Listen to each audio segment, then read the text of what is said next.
Argentina. That's for the debate on Argentina's foreign policy and the lead up to the presidential elections later this month. It continues, and the differences are hugely antagonistic. Leo Poletti now files this report from the capital, from Buenos Aires. Neoliberal candidate Mauricio Macri of the Cambiemos coalition says that Argentina should abandon the foreign policy which endorses Latin American integration, which he calls the Bolivarian axis, and reconnect with the world. When Macri professes the idea that Argentina is supposedly isolated from the world, he's actually aiming to link up again in a privileged way with the US and the EU, turning his back on the BRICS bloc, and also, and this is most worrying for Latin America, turning his back on the region.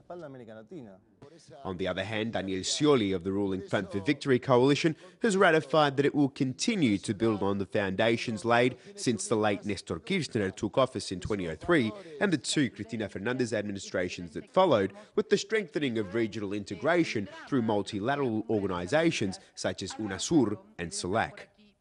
Perhaps with some slight variation, maybe the rhetoric will not be as strong as in the case of Cristina, but I don't see Mr. Scioli redefining in an anti-UNASUR sense or an anti-CELAC sense the foreign policy of Argentina.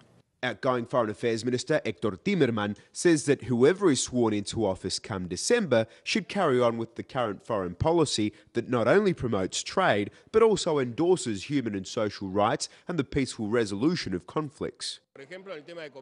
For instance, in terms of cooperation, Argentina does not see cooperation as a means of domination over less developed nations. It sees it as something truly cooperative, in which a country can offer to another without asking for anything in return.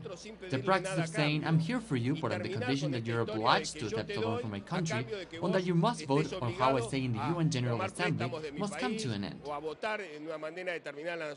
While Argentina's right wing says that Argentina should reconnect with the world, reality demonstrates that this argument is unsustainable, with Argentina a very active member in groupings such as the G77 plus China, the G20, having also received overwhelming support in its struggle against vulture funds at the UN. Leo Poletti, Telesur, Buenos Aires.